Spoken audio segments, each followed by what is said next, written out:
Ready? Ready? Are y'all ready? Cause it's rare talk. It's rare talk.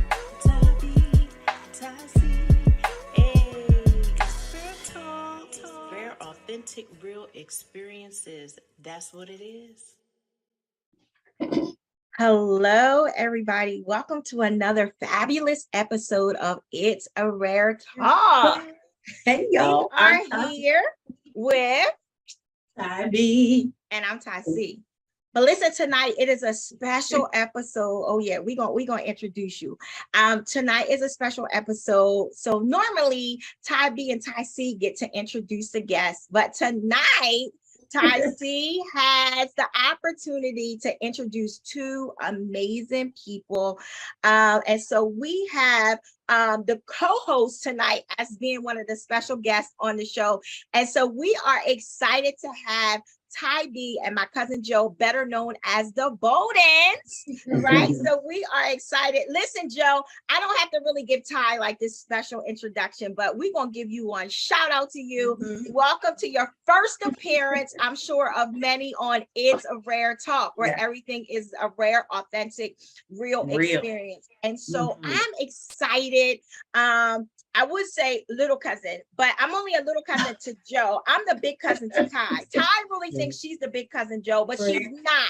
Okay. Ty is really like the little cousin, but I'm excited actually to be here with both of you on tonight. And we're going to be talking about the topic seasoned marriages, right? And so cousin, you know that when we was actually, coming up with our different episodes that we were going to be using for our first season, this was one that came up like quickly. And so what better set of individuals to have on the show as we're talking about seasoned marriages than you two, right? And so I'm excited because I've had the opportunity throughout these 22 years, right? I remember the wedding day and I'm still in y'all's life now, and so it's been a wonderful opportunity for me to actually see you two still on this journey, still saying yes, still rocking it out, still being an example for young couples today, right?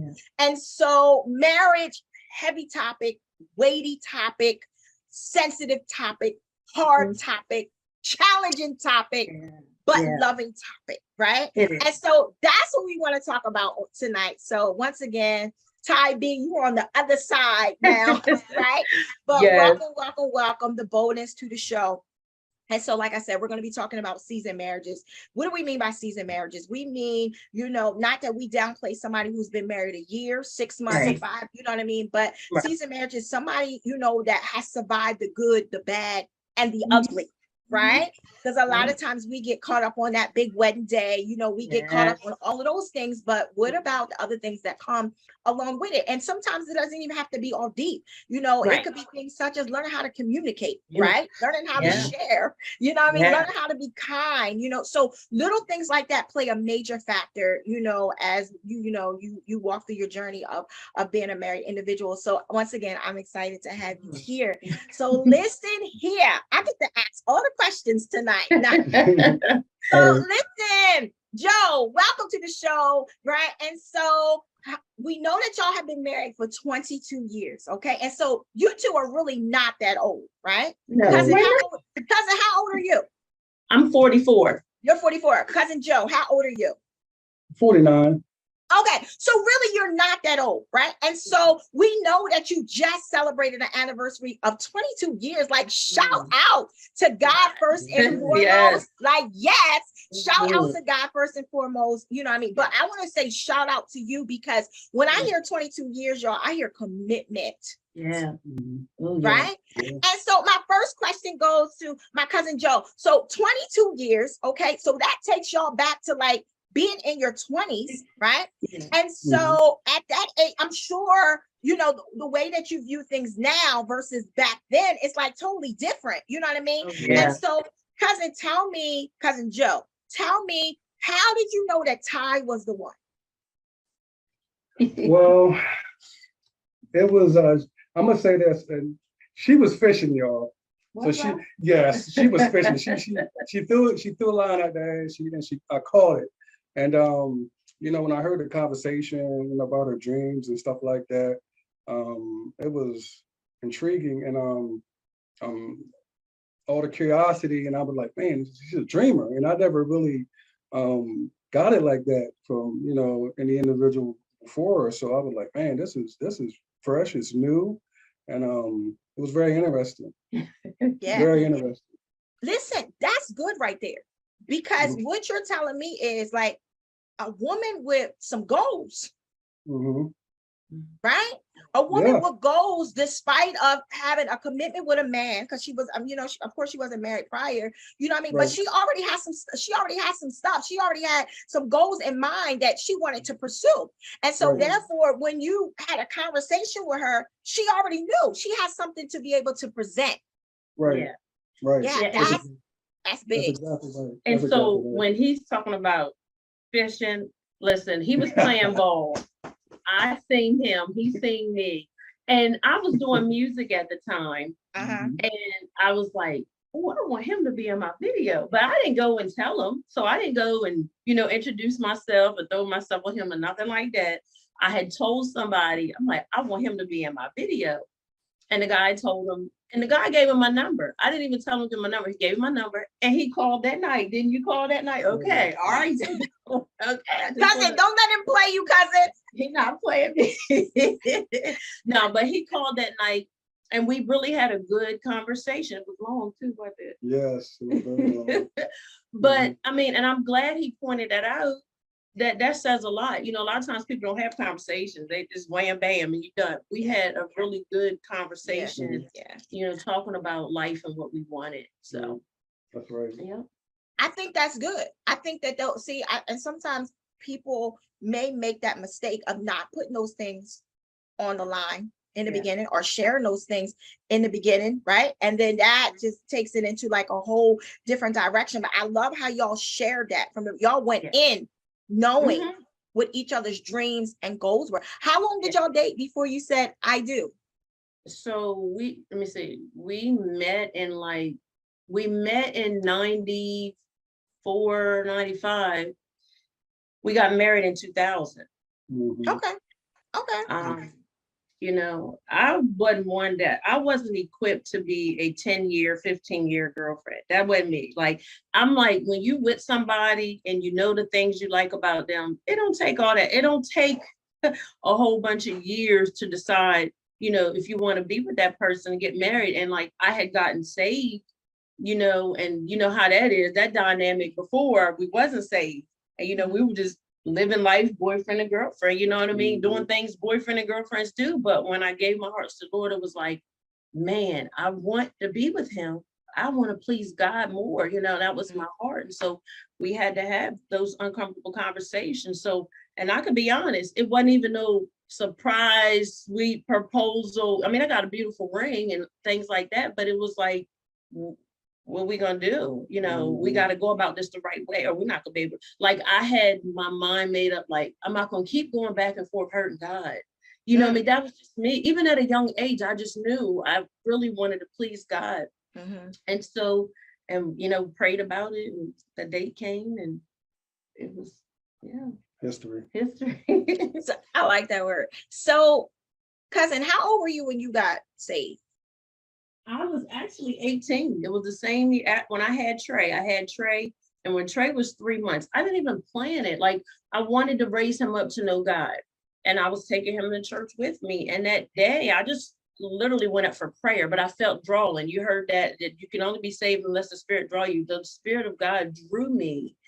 And when there was an altar call, like, my hand went up. It wasn't no plan more. Church tomorrow, I'm going to get saved. I mean, I was raised in church. I was made to go to Sunday school and all that.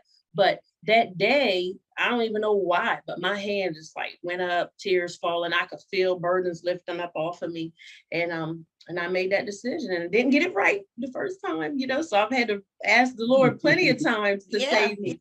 But it was the first time at 18. Wow. So Cousin Joe, when she came home with that and said, listen, okay, I'm saved now, like, we got to do this right. what was your thoughts? Because she's now saying, this is the decision I've made, Now she's bringing it home to you. What type of impact did that have on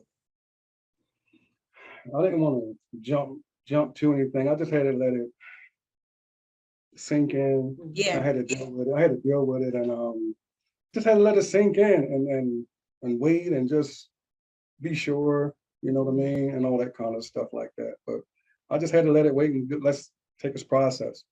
Okay. Okay. All right. So now you here, you married. Tell us what your first 5 years was like, right? Because people have this thing like the first 5 years is going to be the most challenging, right? I'm Mhm. kind of newly married myself. So, you know, people always say, oh, those first 5 years, those first 7 years, if you can get over that, if you can get over this, what do y'all think about that? Well, let me go first. Well, I'm gonna say the first 5 years. I mean, you know, just the whole ordeal with, you start having kids, and it's just a lot, and then the credit situation, and then trying to get a house and paying your bill, getting everything in order. So it's a process. I mean, and it takes time and patience, understanding, and working together, and it's just take all this stuff is because this is brand new for both of us. Yeah. You know, Yeah. so it's a learning curve. You got to grow. It's serious stuff. It's serious. But Joe, you just said something that hit. You said, listen here, like, okay, now we married, and what's the next step? And so let's dig into like priorities, Yeah. Mhm. right? Mhm. Let's get the house. Let's do this. Let's do that. Okay, this is this. Let's work together to get us where we need to be, right? So I'm already hearing like communication, right? Because I'm learning communication is much more broader than words. Right. A lot of times communication is action. You know what I mean? And so just listening to y'all say, okay, this is the situation. Let's work together. How was that? Because to me, y'all were young. Mhm. We were young. We literally grew up together. We were just talking about that. Like we've been together longer than we've been apart. So I was 22 when we got married, but I was 17 when we met. Yeah. And I was mature for my age, but he was a little hesitant because he was older than me, and he wasn't out, trying to, do anything. But he knew I was mature for my age, so we had those conversations. I introduced him to my mom. So there's a difference when someone's older than you, and I had just graduated and stuff like that. But so we had to grow together. I mean, it was stuff that we didn't. And most couples go wrong with this when they don't talk about finances. You don't talk about, credit or what you want. Like being married is more than just being together. It's more than that day. You said it earlier. Nowadays, everybody wants the wedding for the look so they can post it. You do your dance, you go on your honeymoon. Listen, it is work. We didn't get to 22 years being cute, being a cute couple. There were plenty of uncomfortable conversations. There were plenty of tears. There were plenty of conversations we didn't get right. We didn't handle them right. But I'm going to back up because I know you're going to ask us about a trying time in our marriage, but the most trying time was before we got married. Before we got married, and I had gotten saved, there's a different, things are different. We go from, being intimate to like, we can't do this, like, because I want to please God, you know what I'm saying? And there's no shame because we are in our now. Yeah. But he was in a situation that he didn't know God, and made a decision and had to live with it. But it affected me. And and I because we can't get around it. Like I'm not gonna paddle around it, so there was some infidelity, but we weren't married, like I said. And I ain't do second chances. This is how I know this is a God thing. I didn't do second chances.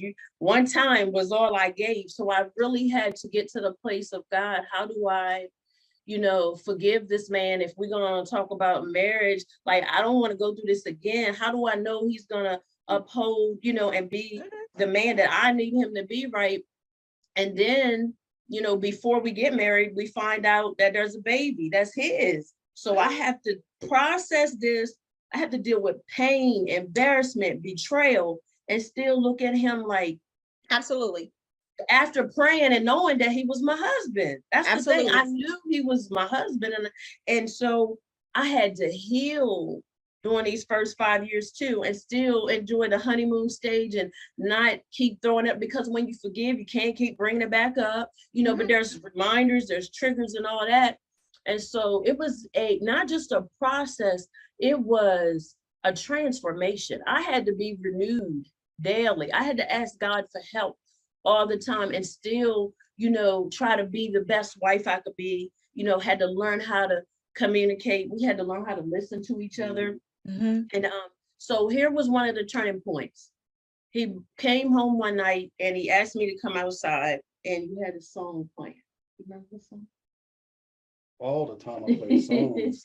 But the one song, it was the TD Jakes love songs. And it was the song, matter of fact, there was a guy by the name of Jesse Campbell, and it was a song he was playing. And so he was like, just listen to the words. So I'm sitting there, because I went through the phase. I don't want you to touch me. I don't think, no, I didn't. I felt the dirty, like, I'm just being real. I was mad. I wanted him to hurt, wanted everybody hurt, you know what I'm saying? But I really wanted to heal. I did not want to be bitter. I didn't want to get married to get divorced. That was not the plan. I was in this. We was new. We said, I do. We're in this. Like, it ain't no back and forth. We ain't playing no games. We not sharing. Listen, we go about this the right way, right? So I'm sitting in the car and he played this song for me. And the song was called When God Gave Me You. And all I could do was cry, because listening to the words, like, it described our relationship, you know, and he has put in the work. When I say he has put in the work, he has proved that he's where he wanted to be. Because if not, he could have left a long time ago. I could have left a long time ago. So he has grown up. I've grown up. But wait, cousin, I want you to hold that part, because what I understand is, and this is what I love, because like you said, everybody has, this is our now, but everybody has a then, Everybody right? has a then. And so I've watched Joe travel, and it's amazing. Absolutely amazing. Yeah. Where God has him right now, right? Oh, yeah. And so this is why I'm so excited about this show, because it's never about how you start. Yeah. Right? The starting can be a little rough at times, right? And you share so much into that. And I'm watching Joe sit there and be humble, and I'm watching how God, and I don't want to get too much into his now, because I want him to be able to share it. But I love when that scripture says that all things work together for the good, because I see who he is now in God. It's amazing. Absolutely amazing. It blows my mind. Even, you know, and I know even with you sitting there sharing that, it's not the easiest thing to say, but that has made you an amazing marriage counselor without actually having the title, both of you, right? Because you have to, when you're able to survive, we ain't just talking about the good, when the money is right, when the kids is good, everything is well. No, listen here. It's the bad and the ugly that make you. It's the gutters of life. It's the valley experiences that make you. And I've watched what the valley experiences have done in your marriage, and I love it. I absolutely love it. And so I'm sorry about those years of pain, but I've watched God in both of your life turn that pain into purpose. It's amazing. And so what y'all, I don't even want to get too far into like to the end, but what I see is that what y'all went through is saving other people's marriages today. Yeah. And it didn't feel like that at the time. You know, it didn't feel like that at the time, because, you know, there were times I felt like I'm drowning in pain and, you know, drowning. But he kept showing up. He kept, you know, he always been a hard worker, always been a provider, always been a hands-on dad, not just the type of dad that tell the kids what to do, but showing them. And we had to learn how to be a husband and a wife. Like there was. Can we stop right there, cousin? Cousin, let's just stop right there, right? So here we are. We got these two individuals, because sometimes I think that's a lot of, as married individuals, we have to understand exactly what you just said right there. You got Ty and you got Joe. And now Ty and Joe need to learn how to be one. Yeah, exactly. Which is a challenge all by itself. Right? And you said we had to learn how to be husband and wife. Yes. I like that. because a lot of times people will get married and you still act like you boyfriend and girlfriend. You need to communicate what you're doing, where you're going. As women, they don't want to hear that word submissive, but that's not a bad word. It's a more of an honor and a reverence. Like, I look at him, he's my king. Like, God is my king and Lord, but he really is the king of the house. And I had to learn how to be mindful what I say, how I say it, because I'm not his mom. You know what I mean? I didn't get a lot of things right, and so I'm glad that we allowed each other space to grow and get, because we two different individuals that had, like you said, had to become one. And that's why people need to understand, you can't just lay up with people, man. Them strongholds, strong ties, trauma, all that stuff is transferred. So God is so serious about the marriage. It is a covenant. It is not just, we get married for a show and for a look. It is so sacred and serious to God that he don't play about it. And so we realize that this is not a joke, because we're supposed to honor God with how we treat each other. You know what I mean? So if I don't treat him right, I'm disregarding what God said. If he don't treat me right, and here's another thing, men that are husbands, it is biblical. If you don't honor your wife and treat her right, your prayer's hindered. If we're not honoring our husbands, God is not going to bless anything that we put our hands to do, right? So it's more than a look. I need people to understand that everybody want it. And then for those that say it's just a piece of paper or a ring, that is not true. When you really want to regard God, you're not going to treat it like a piece of paper and a ring. You know what I'm saying? Because that's who we have to answer to. God. We stood before him, we made those vows, and we took them seriously. Like, it is not a game. It's not for the faint. And I say it over and over again, how it's not a show. It is. But cousin, you said a word, and Joe, feel free to jump in wherever you want. Right. You said a word. You used the word covenant, right? Yeah. And so I think it's all in how people view a thing, right? And I think sometimes that's how it's just so because I'm learning myself. By no means do I have this area in my life perfected. Right. By no means as a wife, but I'm striving to learn, right? And so what does that mean? That means I tap into my resources. I tap into individuals who've been married longer than me. You know what I mean? I tap into people who can give me wise counsel, right? Yes. Because I want to be a great wife. Right. But because I'm still learning, like Joe talked about that learning curve, like I'm still learning. And so what I'm hearing you say is like, it's a covenant. This is something, this is an oath. This is something that you took, before God. And in order to have a reverence for it in that perspective, you have to have a reverence for God. You have to. If you don't have a reverence for God, you can't have a reverence for the covenant, because you won't understand the covenant. Right. And so I love that part right there. Like, you just said so much. Joe, what's on your mind? I know you're ready. Tell me what you got to say. Ready. Right. Mr. Ready right here. Right.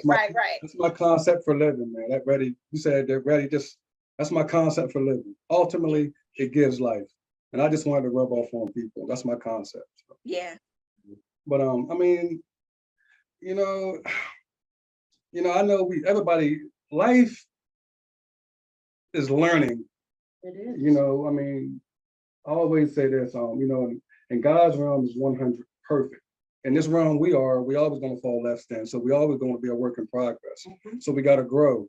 Nobody's perfect, so we just got to, just understand there's a God. We want to please him in all our ways. And as a man, do my sole responsibility, raise my kids and do what I got to do by my wife, and just live and prosper and take care of my responsibility. Yeah. One of the things that I really, well, you'll ask that, so I ain't gonna move too fast. I'll wait. Wait, what does your shirt say? Mine, wife life. Oh, wife life. Let me find out. Mine says energy. Energy.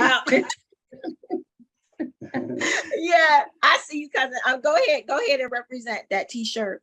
So let me ask you this question. So we talked about growing together, and growing pains hurt. Growing pains can be challenging, right? Because you're still trying to become one. And so what I'm hearing, even now, like 22 years later, as we grow older, things change, our mindsets change, you know what I Yes. mean? Our kids, because you guys have 3 kids together, 3 boys, right? Mhm. 4 Mhm. children all together. And so Yeah. with that right there, listen here, I love even that. I Yeah. think that's amazing, right? The blended family, you know, and that may not be the case with every married couple, but it's the Right. case with a lot of married couples today, right? Mhm. That blended Mhm. family, the blended family is hard. You know what I Yeah. mean? That's not something that's easy, but it's doable. It is. It's doable. And there was a time all the boys lived with us. Even Khalil, he lived with us. It was years. And it was just, he was one of the boys, you know, Yeah. he wasn't treated no different, you know. Yeah. And we enjoyed them. Like we did a lot of things with them. But like I said, he was so hands-on and he's always been that way. And for him to have grown up without his mom or dad and no examples of marriage in front of him, really. I mean, he had older uncles that were married, but you know, but just to we had to learn this thing. We really did have to learn this. And so he was always been so hands-on. I mean, showing him how to cook, do laundry, pay the bills, you know, take care of the yard, the house, like all of it. He's never been the type of husband, well, this your job, you get in the kitchen, because he do 90% of the cooking, always has. He says it's gonna change, but he don't need to change, it's been working. But all the boys can cook now. You know what I'm saying? You know, they have seen what a man does. He shows up. He's always been hands-on with them, always show up supportive, not just financially, but he's been there for all of them, pouring into all of them.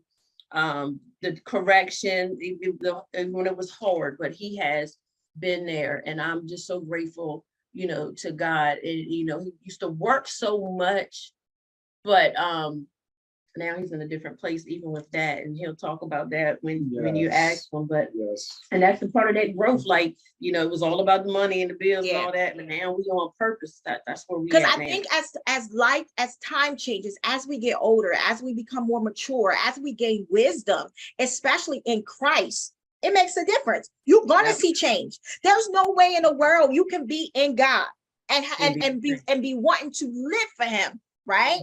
I'm talking about know God, not know of him, but know God and not experience change in all aspects of your life. But Joe, let's talk about that. Let's talk about, you know, you're married, you got 4 boys, you know what I mean? Let's talk about, you know, what is important to you to demonstrate before them, and not just speak it out of your mouth, but the example that you choose to set before your sons.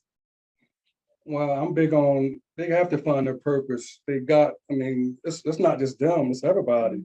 Because I mean, I think that's the ultimate, I think that's God's gift to us to find our purpose.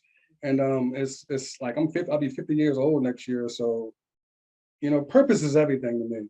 So I'm looking at it like, as time has changed, and a lot of people, they're not doing any soul searching. So I'm thinking a lot of them is just really acting in the flesh and not really acknowledging spiritual realm that's going to keep them grounded for their destiny. You know, they're not tapping into that. They are not, and that's why I'm so passionate about. That's why I wrote a book. You know, I got a song. You know, and I show my boys what's required of them. So it's just a lot. Purpose is the key, man. Purpose is the key. I really think if everybody found their purpose and then we supported one another, we don't need to ask the government for anything. You know, but purpose is, you think about it, when we was born, we had our purpose in us before we even knew who God was. We was born with our purpose. We was like, I like Miles Monroe said one time, he said we was born because of purpose, not to find it. It's in us. A lot of people distracted. And that's my number one rule. Joe, that's heavy right there.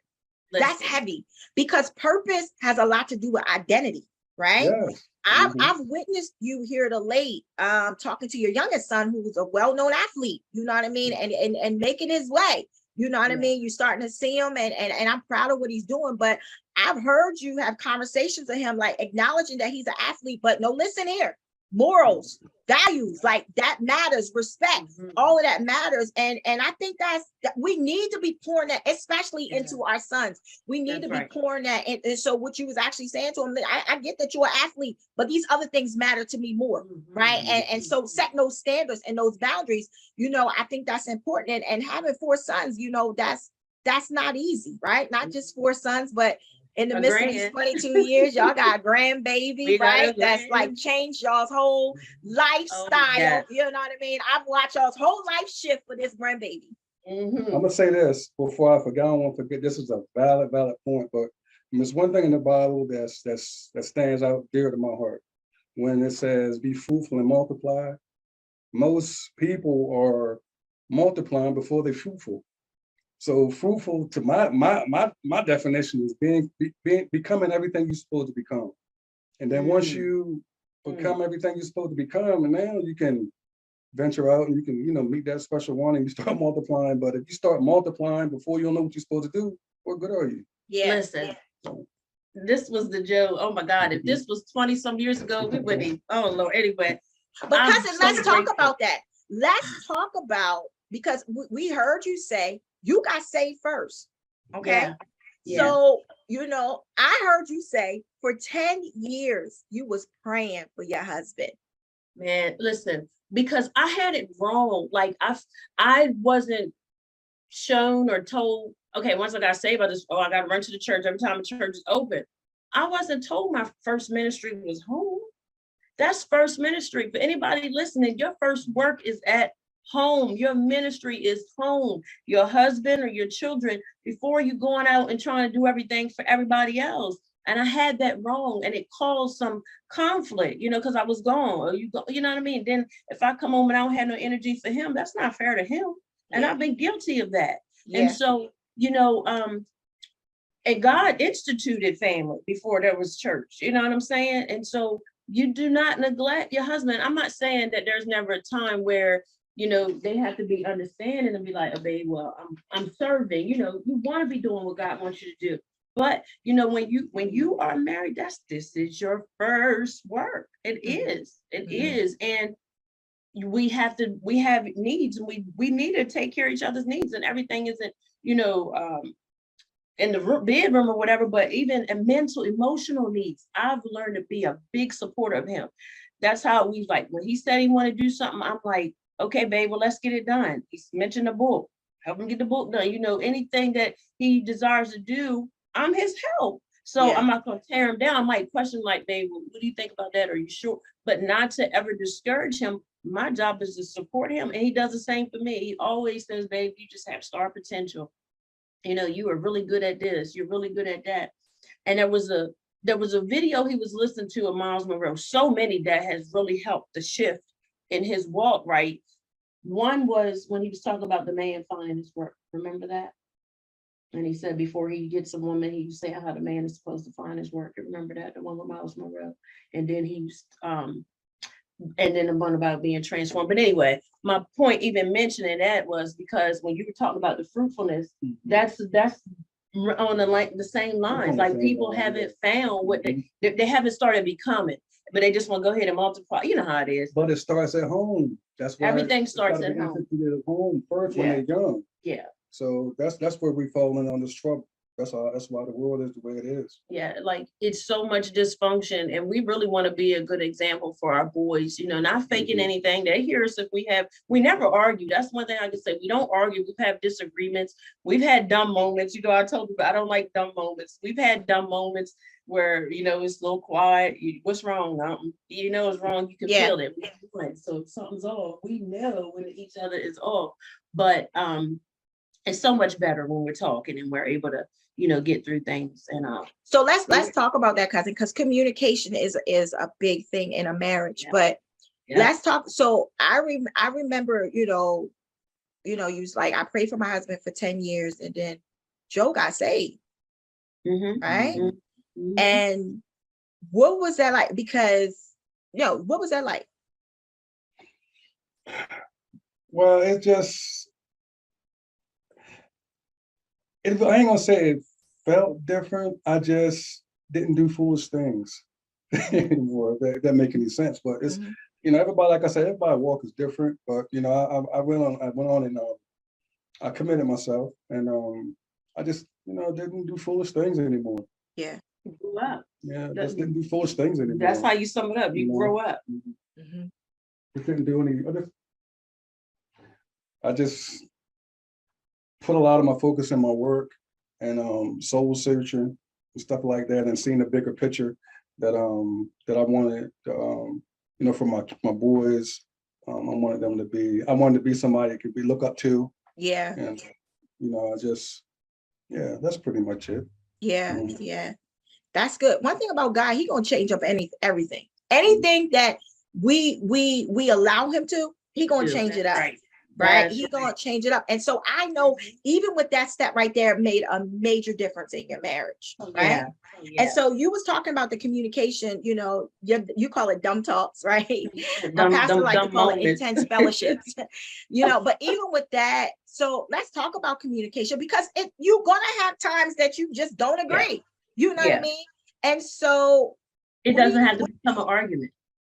It doesn't have to be where there's a door slammed or you walk out, you go sleep in the couch, you sleep in the bedroom. It doesn't have to be that. We never had that. No, well, we had some in the townhouse. Yes, we did. We had some silent treatment, Oh, no, but it was so long ago. So that's not something we Yeah. hold on to, Anyway, so communication is hearing each other out. Like, it's really listening, and it's not even about being right. It's not, understanding that we think different. Men think different than women. We do, but that don't mean we can't come to a common ground, right? We're different species. That's right, we are. But it's about peace at the end of the day. Right. You know what I mean? We don't want to be walking on eggshells. We don't want the atmosphere in our home like, man, this is dumb. Like, I can't think of nothing but dumb. I don't like those dumb moments. But and communicating is even, we have a love language, I look at him a certain way sometimes, he look at me a certain way sometimes, and we know what that means.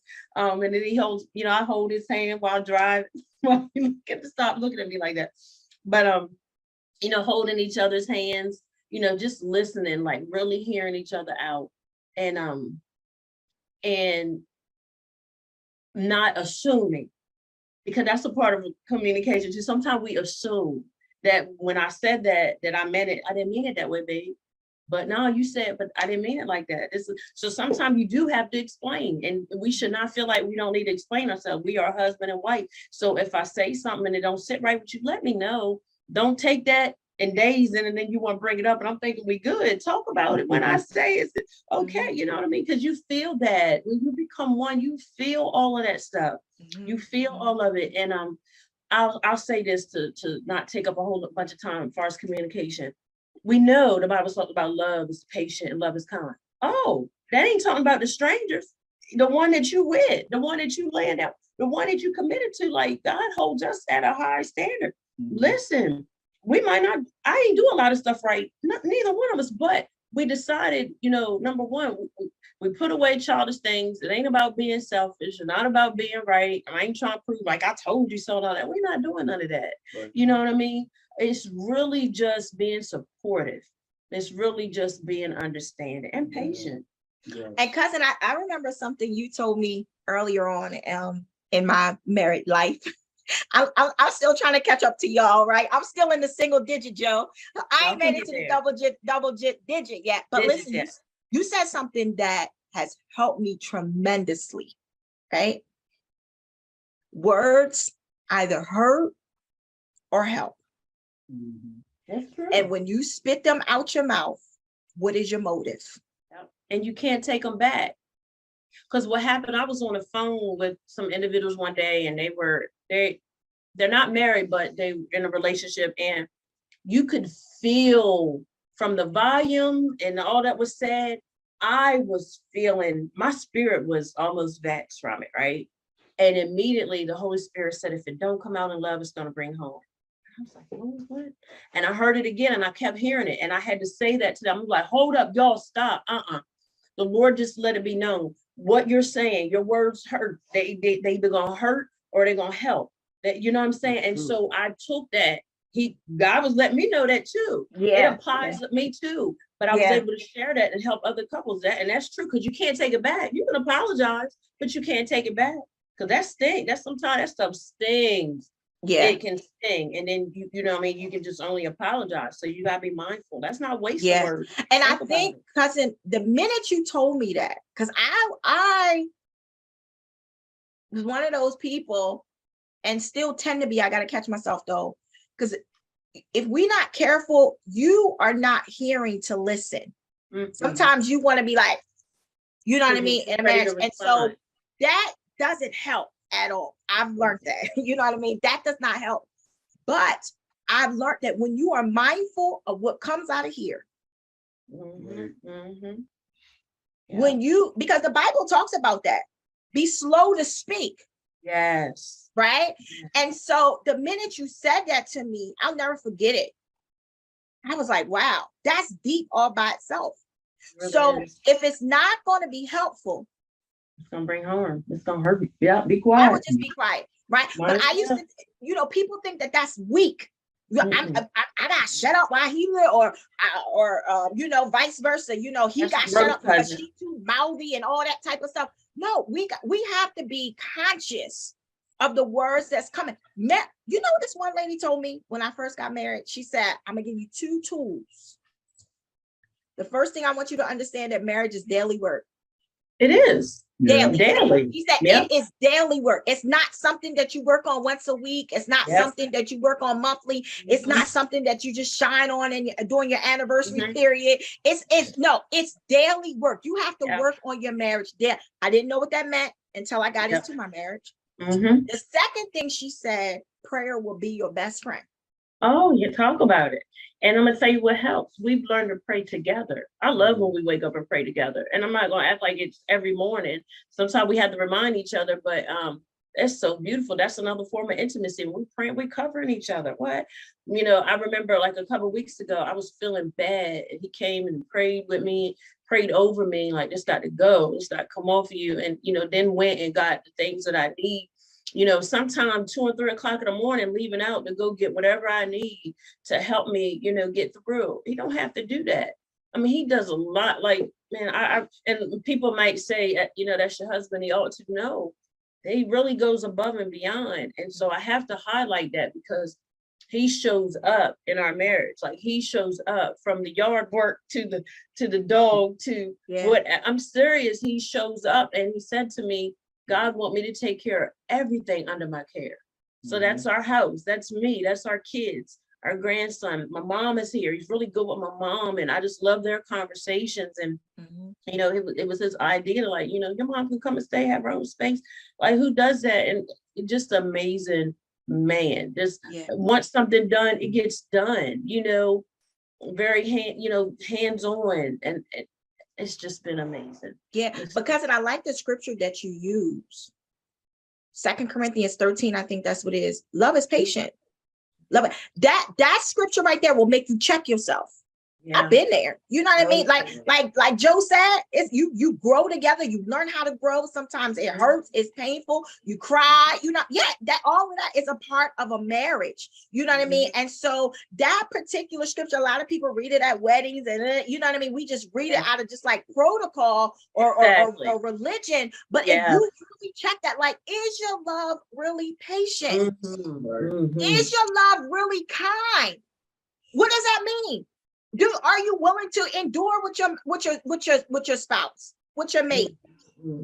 Are you speaking harsh out of your mouth to your mate? But you say you love her.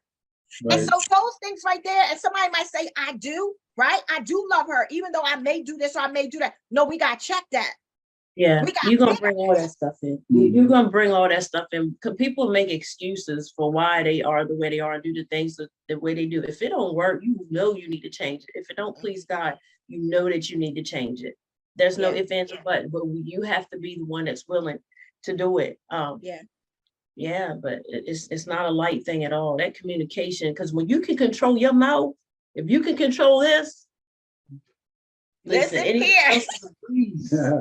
And here's the thing, it's okay to say, I need fixing in that area, right? It is. Sometimes you don't realize where you're at in a thing until a situation happens, right? Oh no, Mhm. I need to learn how to control my anger.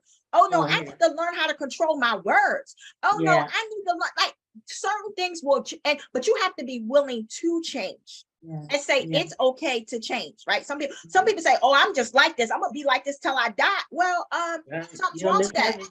heaven. You might miss heaven. Like Yeah, that. something's wrong with that. You know, if we Mhm. look at a baby and that baby's crawling at 6 months, and at 5, that baby's still crawling and not walking, we say, wait, something's wrong with that, right? Mhm. No, even in our married lives, like, listen here, we have to constantly be willing to change, right? Yeah. So there might be certain things I don't do no more, but it's still a whole list over here that I still need to fix. And this is why it's so important to be around people who are positive and who Yeah. have the ability to be able to pour into you. And not only that, tell you where you're wrong, right? Right. And listen. That's what I love so much about you, is the fact that you don't mind saying, now, Tonette, no, you might say, now, cousin, can I share something with you? Right, you got that. Joe, Ty got that real smooth voice, right? So I'm really loud and just obnoxious by nature. And Ty is like really soft-spoken. I'm loud when I need to be. And listen, in 40 years, I've never heard you be loud. Ever. I cut something. Not too much, but she it's this in there. Oh, it's just like Prego. It's in there, right? Yeah, it's in there. But I love the fact that you're able to say, cousin, let me share something with you. And it's good stuff. And you're able to share. That's why I'm sorry to say this, but I'm grateful that y'all went through what you went through and survived it.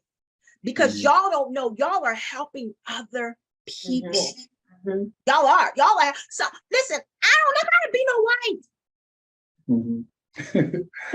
Dang. Being completely honest, I'm learning. I desire to be one, but I really don't. So I'm learning through people, first of all, through God, through the word of God, through people who've been there and done that, through people who don't mind sharing their testimonies, sharing their stories, you know what I mean? Positive people pouring in, people praying. I'm learning, right? And so I'm grateful for your Valley experiences, because they have truly, truly helped me and so many other people. Y'all are marriage counselors, like I said, without the title. It's funny you Wow. said that. We've had a few couples that we have actually talked to, and we always make it plain. We do not portray to be counselors, but we just share, just some things that can help them, because you don't want to go into it lightly. It's really not a game. And I took psychology and sociology, so Yeah. Listen, I still, I don't know. All I know is my whole being, after what you said I do, was, God, I just want to please you. Because if I didn't have that mindset, we probably wouldn't be sitting here. It's real. We probably, because I wanted God to really show me what it meant to forgive. And I wanted to forgive right, you know what I mean? Because he's a good man. A lot of people have potential, but it's one thing when you live up to it. And he has lived up to it. There's a lot of women and men dealing with people that have potential, but they're not putting in the work. They're not living up to the potential. They're not getting it out. And so I can't say that I'm glad we went through what we went through. I'm not there. But I can say I'm grateful for where we are. This is our now. I'm sure people feel like there's things they wish they never went through. We don't understand, why even God, because God, I'll say this, God allows things, but he has a perfect will. So I know it wasn't a perfect will, but he allowed it, brought us out, and building us up and making us better. And that's what I live by every year and every day. Like, God, I just want to become my best self. I want to be a better person. That's why I'm not quick to respond. Never been scared, never been a punk. I've always just been mindful. God, I want to please you. As bad as Ty wanted to, in the flesh wanted to act up, I wanted to please him. I wanted to please. Because, cousin, what happens is he who lives in you is overriding your flesh. Joe said he's different now. He grew up. Oh, because yeah. he that lives in him is overriding his flesh. Right? That's He it. has come subject to the Spirit of Yeah. God. When you That's come it. subject, God will check you. Yeah. And Mhm. what happens is the longer you spend time with him, you build a relationship with him and you want to please him. It's no different than a kid wanting to please their parent. Yeah. When Yeah. when you and Joe are at, I ain't gonna call him his nickname, at Kareem's game. Baby. Baby. Okay, you said it, not me. So when he watches this, Joe, he told me in Rehoboth, I really don't like that name, right? I was like, Mhm. okay, I respect that. But when y'all are in the stadium, and whether he's playing football or playing basketball, and he's either done scored or done whatever, to know that his parents are in the audience, in the stands, wherever, rooting him on, proud of him, bragging on him. Do you know, as a kid, how that makes him feel?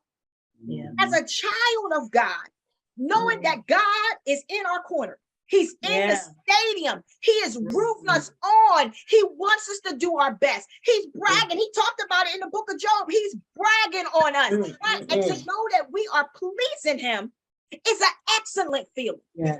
And that Yes. means that you got to shut your mouth and not Yep. call him out his name, or you don't call her out her name. And to know that you please God, that Yep. listen, let the other one have the argument. You can have it, sis. Mhm. You can have it, bro. But to know at the end of the night that you please God.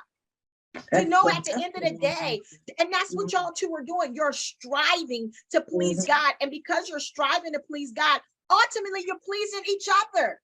Yeah, Mhm. exactly. Listen here, it comes Yep. together. It does. It Right. does.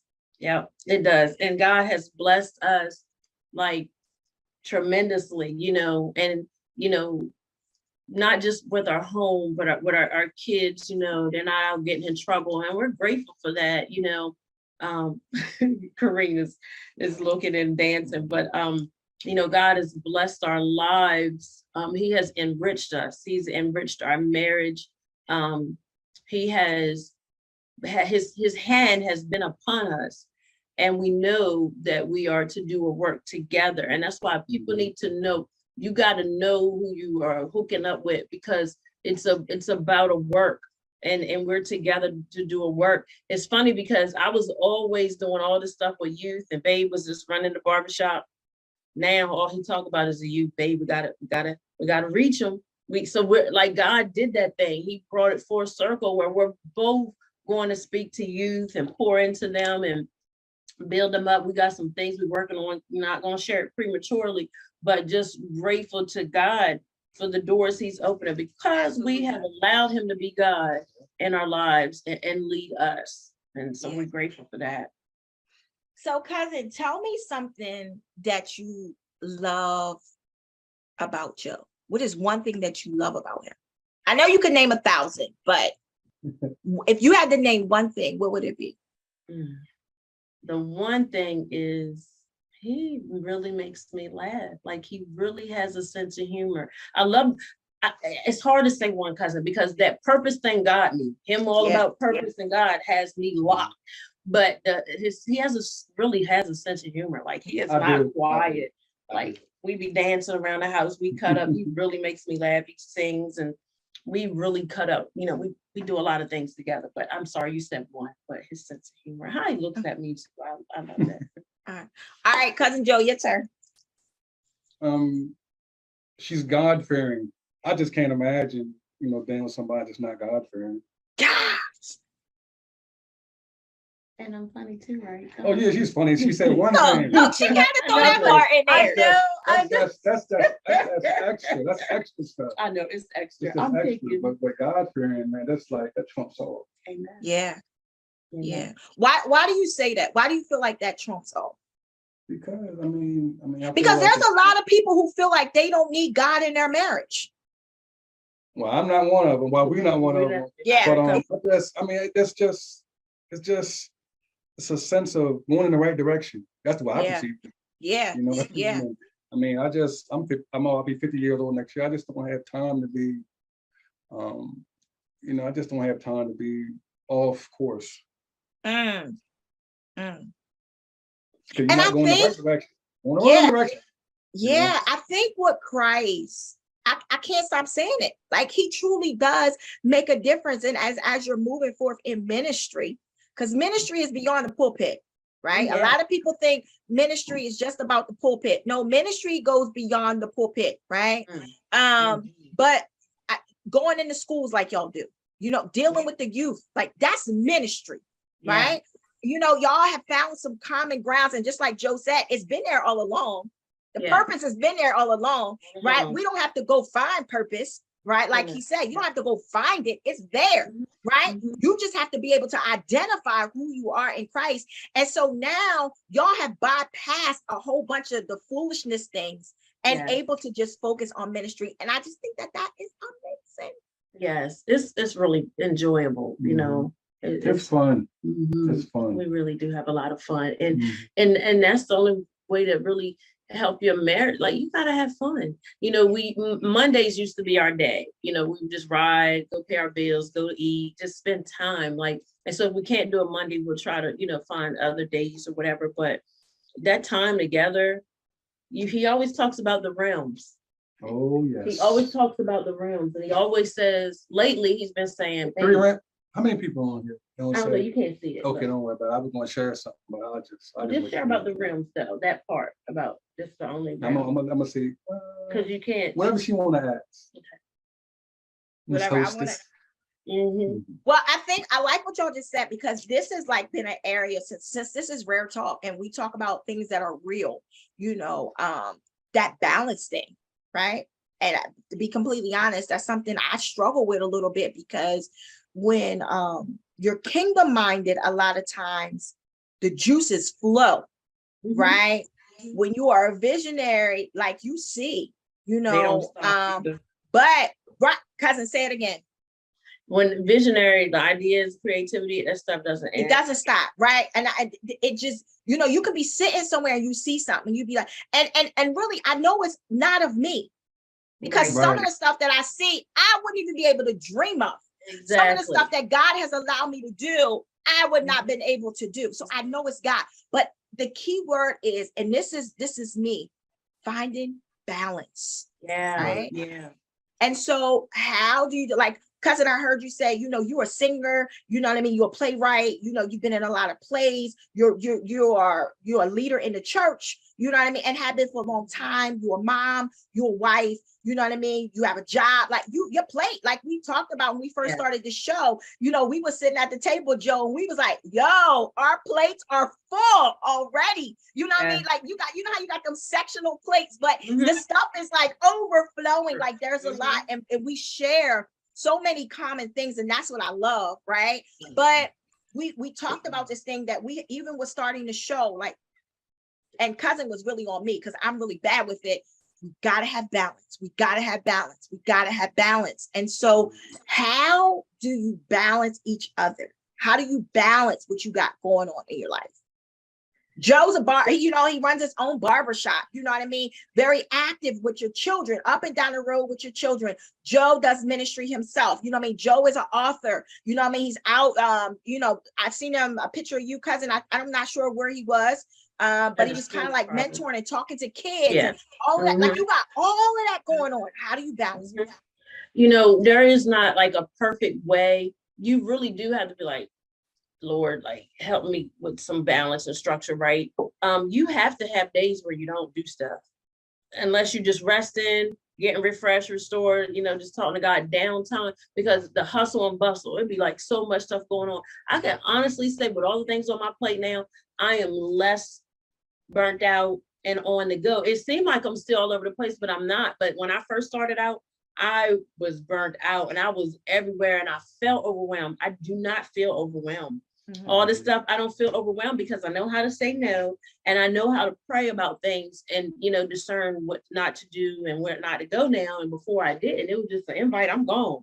Babe, hey, I got this invite now and it's not. And now, I want him with me, hey, what can we do together? I don't want to be where I'm always gone and he's home. And because it was a lot of that, him working a lot and I was always gone, so he had missed some things. But then, so now, but it's barbershop. Because you were 5 days a week or 6 at one time? Oh, at one time, in the beginning was Almost it was 6, every 7, day. almost every I day. mean, it was almost like when I came home from barber school, I was Mhm. cutting hair Friday, Saturday, Sunday, working pressing forward, working overnight in the evening, and it Mhm. was just woof. Yeah, it was a lot. Yeah. So It was now, a lot. but God, Mhm. when you're doing what you're supposed to do, God will lighten it. And so Mhm. now 3 days a Oh, I week. work 3 days a week now. I got a lot more time to put a lot of my energy in this magnificent plan the Lord has put on my heart. Yeah. Yeah, I like to make you and laugh. even sitting down having the family meetings and discussions, that's necessary. We have them with That's our good. grandchildren. Talk about Oh, that. Because here's the Yeah, thing, marriage is not, marriage consists of so many components, so many. so many Mhm. pieces. Like we've talked so far, we talked about the covenant, we've talked about growth, we've Yeah. talked about salvation. You know what I mean? We've talked about communication. We've talked Yeah. about balance, like just trying to learn all. And so each person consists of all these different components that we're talking about. And now you got two people in one house and you got to figure it all out, right? And you know what, Wow. cousin, you cannot be jealous of each other, and in their giftings, you have to be each other's biggest supporter. You cannot feel intimidated. You got to be confident in who you are. And we balance each other. Like sometimes if we're out, people calling for appointments or whatever, nowadays he'll be like, no, I ain't working this day. I ain't working past that. He has set boundaries. And before he was just like, man, I'm just gonna cut till the money stop. You know what I mean? And his mindset has changed. Because he always says, I was fixing people up. Oh, I'll let you say that. wow. Being a barber, it's just it's exterior. I'm thinking internal for longevity now. Yeah. Haircuts change all the time. I mean, I'll share that on the next one. But I'm just saying, like, the haircuts and hairstyles change all the time, and it's exterior. My desire with my book and my next mission is more internal. So this is, like I said, my concept is life. Yeah. So Yeah, what and I so really we- hear though, Joe, like you Each other really else, see so. he's really focusing on his spiritual work, Mhm, mhm. which is going to take care of the natural work. Yeah, That's Right. Lord. I found that out. When you put God first and his Yep. stuff first, he takes care of everything else. You know what I mean? Everything. And listen, Joe, when we take care of God first, you saying you down to 3 days, he will send more clients in the midst of 3 days because you're Oh. taking care of Yes. his business than he would if you was open up 7 days. I know it to be true. That's right. It is true. That's It true. is true. We That's cannot true. beat God. We cannot Hmm. beat him. Not at all. Not We at all. can't It's beat crazy. It's crazy because if it wasn't for the pandemic, I probably still had my barbershop in Feathersburg. I probably still be working 6 days a week. And But the Lord orchestrated yeah, that thing. yeah. He moved for us. He shut the country down so I could work on this plan. He always said, he said, man, the Lord shut everything down so he could have me home. Yeah. And then now focusing on, But you know the what, big cousin? picture. Joe, you know what, for real, if a lot of us would grab a hold of that, we would all Yeah. see that. You know Yeah. what? I did the math one day. I did the math. I did the math from when I first started renting. I did the math for my rent, and I did the math for my electricity. All my expenses over the years. If I just had a place to come from the beginning, I probably wouldn't have to work anymore. Yeah. But it was Yeah. a lesson learned. Yeah. It was Yeah. a lesson learned, and I Yeah. had to go through it to really appreciate where I am now. That's good stuff. That's That's great good stuff. stuff. You know Because what I mean? I'll say this real quick, when it comes to like if husband and wives having schedules, y'all should talk about them together. Babe, what you got going on? Like do it ahead of time. So then when that day come, it don't seem like, oh, you ain't telling me, or I ain't know you had that. Like Yeah. you need to, like sometimes we'll just go get a hotel, we'll just go away. Like it's good to do that, or just taking a ride somewhere, or you really better make it intentional about spending time together. I'm serious. You don't want, and when you see something that ain't right, address it right away, work on it right away. Like if I said something and I came off too hard, babe, bring it to my attention. Then don't wait till a week later, then tell me like, I can't work on it. Yeah. I mean, you know what Yeah. I'm saying? Let me know. But it's not about looking for things and picking out, but how can we better, ourselves and each other? But that balance thing, you just have to set boundaries for real. Yeah. You can't tell everybody yes all the Yeah. time. Yeah. Cousin, you said something else. Y'all see why I love her, right? World, y'all listen here. What Yeah. y'all hear right now? Listen, I hear on a regular, and I'm grateful, you know what I mean? As I attempt to perfect this. And perfect means never be the perfect wife, as what Webster would say, but that's not even what perfection means. Mature. God, grow That's up right. and mature. Like, come on, Tonette. Like you know, Mhm. because even going from that singleness to marry is a hard step all by itself. Yeah. You know what I mean? Especially if you've been doing stuff your own way for No so way. long. Mhm. You know what I Mhm. mean? And then you step, and now I'm like, wait, you know. So Yes. even that right there, but once again, gotta be willing. You You do. gotta be, have you to be gotta willing. be willing. Yeah. And so, Yes. cousin, you said continuing to date, right? Yeah. Like Mhm. you've helped me so much, even just now, like being completely honest. Continuing to date. What do you mean by that? Like the time together. I'm sorry, it don't everything don't have to consist of spending money. But because he always say, man, if we ain't somewhere making money, we out there spending it. But like he knows my favorite stores. If he take me to Marshalls, Ross, and TJ Maxx, I'm good after that. And and we need to spend how much money. We go get something to eat. Like it's just that time. It's time. He didn't want to mention the realm, but he often says, babe, this is the only realm, which is, I'll just say atmosphere, or where we can see each other, where we can talk. And because when we depart from here, we're not going to be together. So we want to enjoy it, not fussing, not angry. So going out to eat, we were at Olive Garden maybe a couple of weeks ago. Remember we got that some pasta or the soup or whatever. It was cold in there, but it was just to be with him. I look at his big eyes, we sitting across from each other. I'm just batting my eyes at him, like just getting out. You know, we were we were in Ocean City with October, I think, and you were sitting up. He had your feet propped up. He just wanted to look at the water, and I was like, okay, we're gonna get a room where he could just sit and look at the water and just chill. We went out to eat that night and came back. We rested. Like, I mean, just dating, remembering your why. You got to refresh that thing because everything is in the beginning. Wait, cousin, what you say? I want to make sure we caught that. You said remembering your why. Yeah, everybody talks about remembering your why when you start a business, but you need to remember your why. You said That's I good. do, That's and good. that you those vows, because people are not upholding their part of the vow. That's why I don't really get into. I love weddings, but the wedding is really for the guests. The marriage, that's Yeah. the two that decide to become one, and that Yeah. that three-strand cord, God has Yeah. to be in the middle, and people don't have him, God, in the middle. They really don't. Yeah. And you can see because now they feel like they can't reconcile. Well, Mhm. when people can't reconcile, that means it's pride, ego, or somebody don't want change. Mm. It's pride, ego, somebody don't want to change. But when you got willing people that are willing to change and keep God in it, man, he Yeah. can bring it out and really bless your life around. And let's talk about this, like, because this is an important topic. It really, really is. And cousin, you know, our thing is to throw people a line of hope.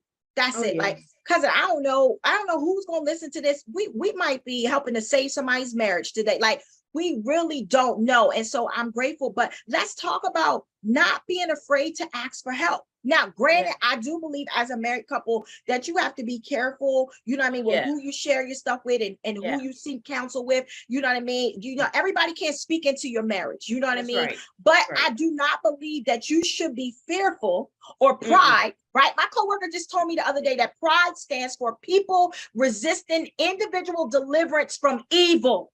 When you are prideful, you are resisting deliverance. You are blocking it. You're saying, I don't want it. You're saying, get it away from me. You're saying, I like being like this. I was born like this. I'm going to die like this. I've always been like this. I ain't changing for nobody. Nothing's healthy about that. If you really want to know the truth, because just like Joe said, even now at being almost 50 years old, he doesn't have the same mindset when he was 22. That's right. Marriage now at the age of 43 and 49 or 44, sorry, 44 and 49 has to look totally different than when y'all said I do 22 years ago. Oh, yes. Oh my, it has to look totally different. Totally different. Yes. Oh, the my only God. way now that it looks different, some change had to take place, you know. And so let's talk about that. Not being fearful to ask for help. Listen, me and my husband, me and my wife, we in a tough place right now. I need help. And you know what? I can honestly say we didn't have, before we got counsel before marriage. I don't think we've had to have counsel while we were married. We literally counseled ourselves. Like we really just Communicated, talked it out, prayed, cried, found some scripture or whatever. I mean, I think I've talked to his sister before because she gives sound, Yeah. advice. She's gonna tell me no opinion. She's gonna tell me what God said, and that is it. And so, but I really haven't had to seek it out. There was a couple that I knew of that I really looked up to. I loved how they would call each other sweet little nicknames, and we always have nicknames for each other. But I just thought it was so cute. They would be on the phone. She'd be like, "Hi, honey," and I was like, I ain't never heard somebody call her. But I'm always calling her, "Hey, babe," "Hey, hon," or we call each other love and all that. But it looks totally different from when we first said I do. But it's what we make it. That has always been our, not really mantra or a motto, but our marriage is what we make it. There were people that said stuff to him before he got married. "Man, I don't know if you want to get married, you're going to be like," get away from marriage bashers. And I ain't gonna say you don't want to hear from those that are not together anymore, because they may have something they can share with you, but you do have to be mindful who you're talking to. Everybody don't want to see married couples together. Everybody don't like it. There are women that don't care if a man is married. There are men that don't care if a woman is married. They will still shoot their shot, throw themselves at him and all that. But when you realize that covenant, we ain't playing here. I'm gonna share this with you because I remembered it, but I ain't gonna take long. I met this woman that was married. I don't even remember where I met her at. I think I was like at a book club or somebody's house. And she was talking about this woman was intentionally pursuing her husband, and she was hurting. She was just praying. That woman, God took her out. He took the woman out that was fooling with her husband, because God is serious about covenant. And why did I share that? Because if people gonna play, because there are people that will get married but still do their mess, living a double life and all that. Everything comes out in the light.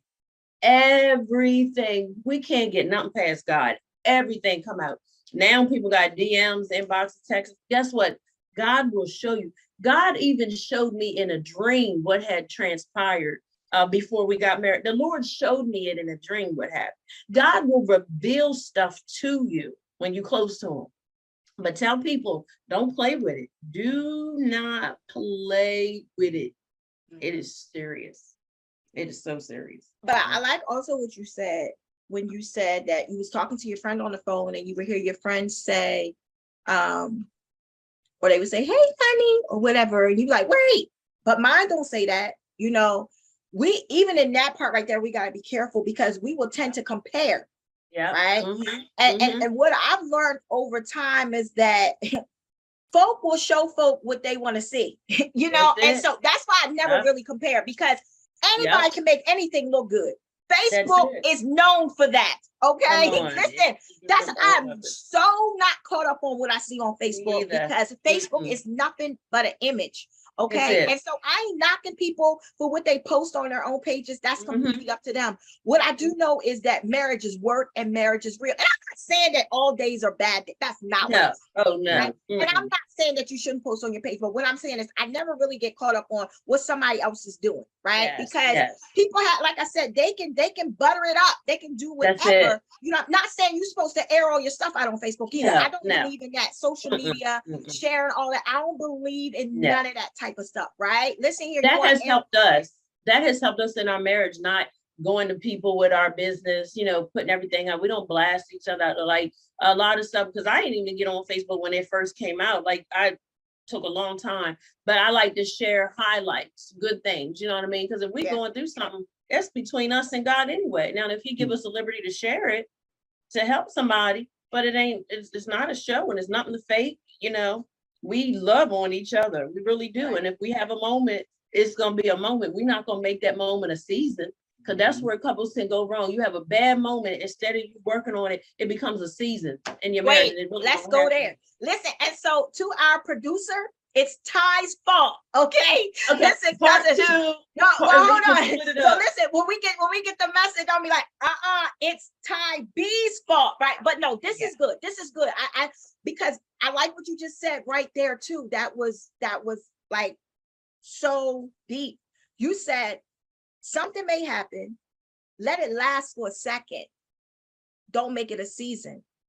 Yeah. What do you You mean can by make that? it a season, because even when Trey and Deja had their accident and baby passed away, I was in a dark place, depression, whatever. I was supposed to lead service, didn't want to be there, didn't want to sing, I didn't want to hear anything.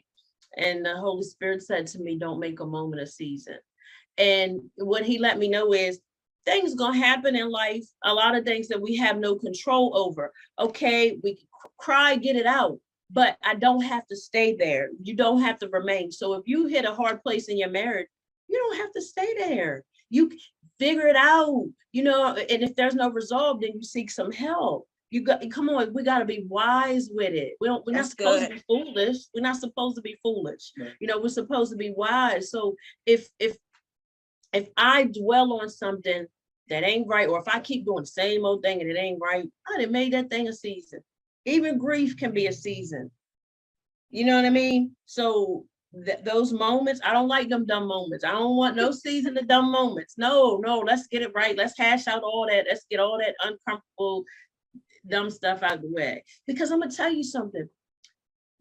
The enemy doesn't like unity. He doesn't like the covenant. So he always gonna try to bring that conflict between husband and wife and the children and those closest to you. Come on, y'all know the word.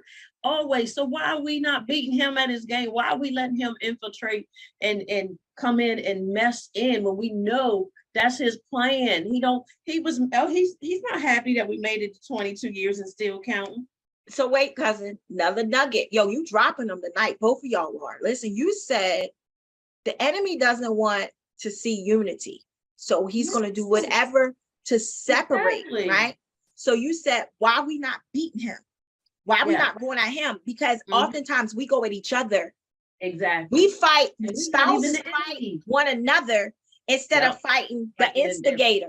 The instigator, right? The instigator. He is an instigator. Yes. You know what I mean? Yes. He is the one that's coming in and causing chaos and confusion. It's the spirit behind either spouse that you may have an issue with or whatever's going on. Yeah. The enemy is behind that. And so that's a good point right there. You know what I mean? Go after the instigator. Go after the troublemaker, put him out.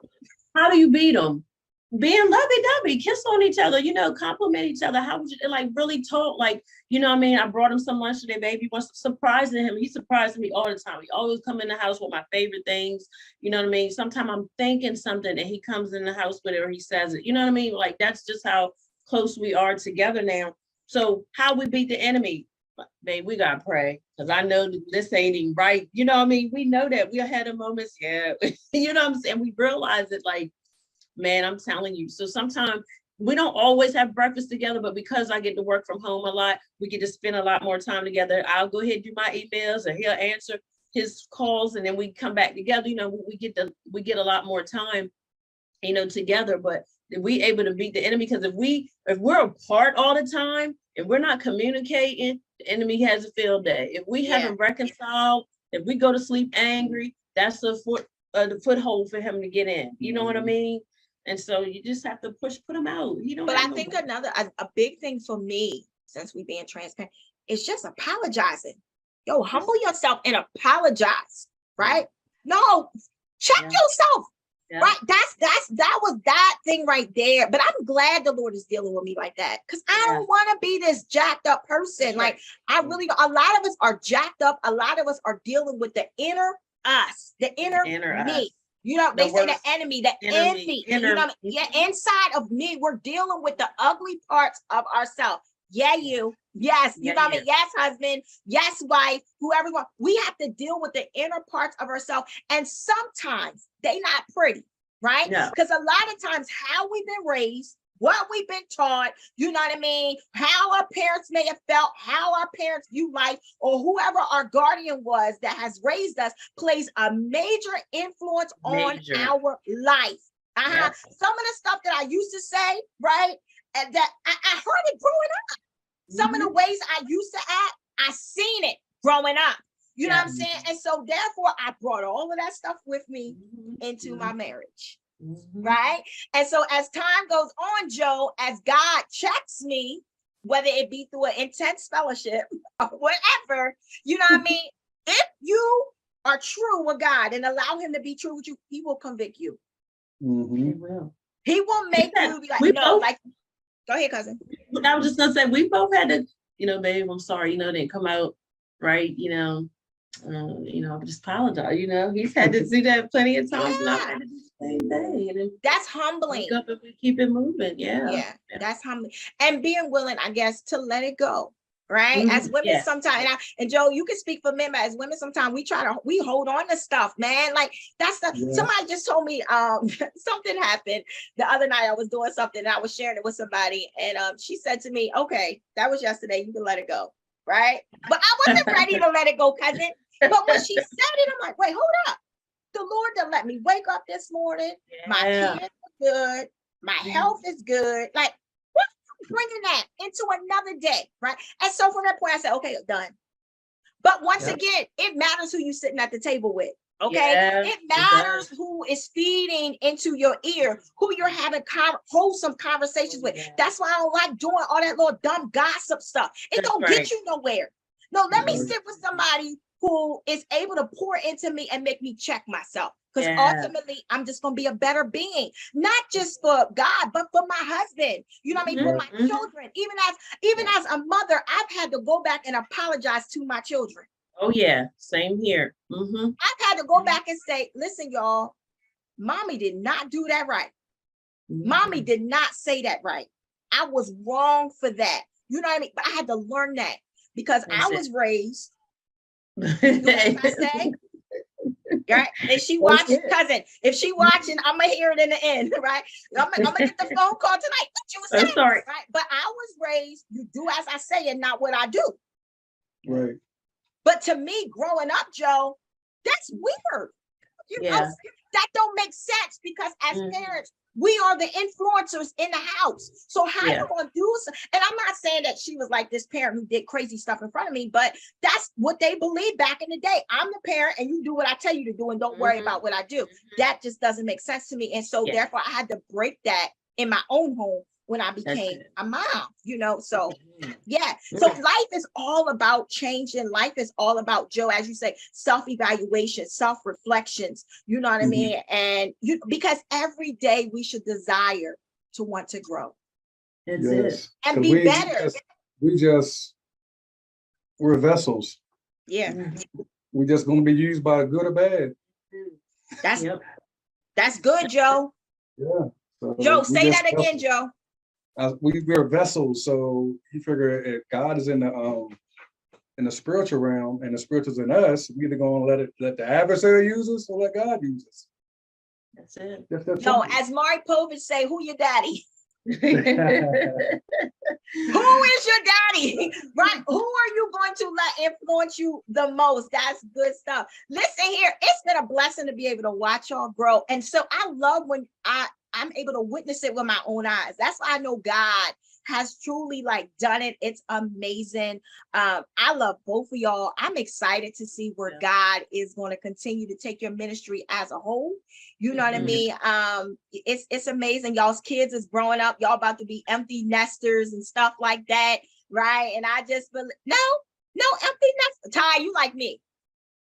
They don't have to. I want them to do things. I want them to, my thing is be where God wants you to be. I want you to fulfill purpose. It ain't about them being all across the world.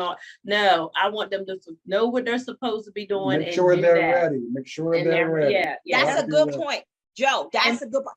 And cousin, you already know I'm for that. You know, I already say I want the Greenleaf house and my kids can have a quarter. Yeah, the Greenleaf house. Everybody have a quarter. Everybody come to meet for dinner, then going back to your spaces, right? But I like what y'all said because we think a lot of times, and once again, this is all about a marriage. We feel like, oh, the kids grown, put them out. And that's the problem with a lot of the world. You know what I mean? Oh, just throw them out. They 18. What that number mean? 18, like a 15-year-old. Yeah. You know what I'm saying? Most of the time it's like that. You figure when we were in our 20s, we didn't necessarily always make decisions that 20-some-year-olds would make. You know what I mean? Even at 30, so as maturity has to take place. That's it. And Listen, that's a whole nother thing. Cousin, at 40, I struggle with decisions. You hear what I'm saying? So I definitely get that. But what I meant, like, as far as the empty, y'all babies are growing up, right? And so I know that's been a big ministry alone, just with raising your boys and just being supportive to them in their dreams. And, you know, and I'm watching y'all parent them at different levels. And that's what I love. Like, you love all three, but, you know, you understand that all three, I mean, four of them need you in a different way. You know what I mean? And I don't want to leave Khalil out because, you know, I've watched Khalil come to family gatherings and all of that. And cousin, I love how you have embraced him, and he's doing great himself. You know what I mean? It's great to hear the good things that he is doing as well. So I'm just excited to see what God is going to do in the marriage of the Boldens. And so listen, we're going to end the show. If y'all can give any advice to anybody, Joe, first starting with you, what would you like to say? I want to paint a picture first. Okay. You ready? Yes. I'm gonna try to do it so the viewers can understand it and see how serious life is. Okay. All right. So, and I want everybody to think about this individually. So you think about everybody when they came in this world by themselves. So you think about since God started creation, you figure thousands of years to get to their existence. All right. So you got all these years to get to their existence, tens of thousands of years. And then you got your departure date. So we don't know when that is. So somewhere is going to be between 0 and 100. So they got the departure date, then you got the eternity. So we got a small window to make the necessary change that's necessary for this world. Joe, listen, do you know when I caught that revelation? I have to be honest with you. When Kobe Bryant died, and I was looking at his sunrise and his sunset date, and my eyes went to the dash. And I actually preached a sermon on the dash. You better live out your dash, because we don't know what date is going to be on the other side of that dash. We don't know our sunset. So it's important. I didn't mean to cut you off, but, and see, that's why it's so important with me, because I refuse to live my life,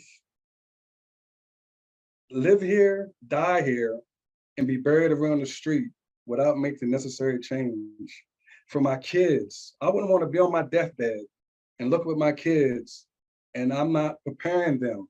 I would feel like in front of God's eyes that I failed, and I don't want that. That's heavy. That is heavy. Yeah, that's serious stuff, because that's a desire of mine. So I'm thinking, like, that's why it's so important to me for my kids to see. I need to hear, like, Dad, thank you. I need to hear that. So if I'm not hearing it from them, suspect a little bit. I need to be reassured, you know. So I need to see them. I need to know they got it. I need to know they're ready. I need to know the word. Before I leave this earth, I want to look up and down, and I feel in my heart that I want to hear God say, "Well done, my servant." Listen, we could end the show right there, because that is my thing. I'm living to hear, "Well done, my good and faithful servant." And Joe, in order to be able to hear that later, we got to live right now. Oh yeah. Right. And so go ahead. No, so what I like what you're saying, because it's about purpose. We have to take advantage of the now. Oh yes. That's it. That's good stuff. It is. I mean, because I feel like I think about what Jesus. Jesus was a man, so my purpose, I think about what he did, and I'm trying to, if I believe in him, I gotta follow his ways and be a help to others rather than just myself. That's good stuff. Cousin, that's good stuff, girl. It is. So I get to hear his I get to hear the sermons all the time. I'm the first one that gets to hear him. I'm like, yes, thank you, Lord, bless the Lord. And I can attest to what he's saying. It is true. At the end of it all, it's all about purpose. But I will say this to any couples out there, whether you're married or you desire to be married, you know, this is what God honors. Because we live in a time where anything goes. And that's not, if we want to please God, you can't live like that. Anything goes, marry whoever you want to marry, be whoever, do what you want to do. No, and think He's gonna bless it. He's not. So those marriages, don't take them lightly, get the help. If you need help, ask for help, but remember your why, enjoy it, like have fun, create memories, like, it is what you make it. You think about all that money and time you invested in planning in that big day. Come on now. It's about pleasing God, and it is a beautiful thing, and that's what God honors. He does not honor the common law. Listen, I ain't getting into the common law, but people think because they've been together for so long that you just be together. No, go about it the right way. Let's do it God's way. I'm going to end with that. Let's do things God's way so we can please Him, and make change in the world. Well, as the host tonight, Ty C, I would just like to thank the host, Ty B, and her husband, Joe, for being a part of It's Rare Talk. Thank y'all so much for your transparency. Listen, I know y'all helped somebody tonight. First of all, you helped me, okay? As y'all was talking, because if you want to be a better person, like Joe, that he kept saying, a self-evaluation, you have to do a self-evaluation, and God is still using people. He's still using people to help and to build and to empower another person. And so I know that y'all truly help somebody on tonight. Once again, I'm excited about what God is going to continue to do in your life. I'm so glad that y'all are my cousins, so I get to see it firsthand. Absolutely. So to all of our viewers, thank you so much for hanging out as we talked about seasoned marriage.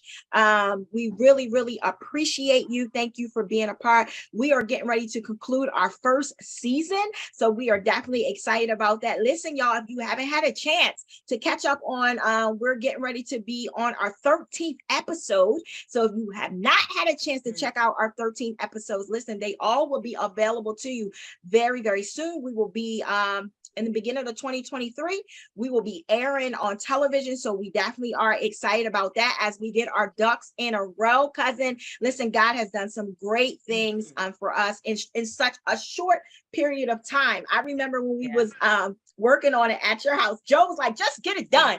You know what I'm saying? Stop talking about it and just get it done, And so we thank you for your support, as well as my husband's support, being behind the scenes and allowing us to be able to do what we need to do for our show. We are definitely excited. So listen, guys, if you are not following us, please make sure you follow us on It's Rare Talk on Facebook. We will soon be on Instagram as well as YouTube. As we begin to promote our show on our cable television stations, we will be sure to let you know that as well. Listen, if you are interested on being a part of It's Rare Talk, you have something that you want to talk about, feel free to send us a message at itsraretalk@gmail.com. Absolutely. That's going to be an inside joke forever. Listen, Joe, get tired to tell you about it behind the camera, right? So once again, we thank you so much for hanging out. And until next time, it's rare, authentic, real experiences with Ty B and Ty C. That's what it is, y'all. Have a good one. Are you ready? Are y'all ready? Because it's rare talk. It's rare talk. Ty B, Ty C.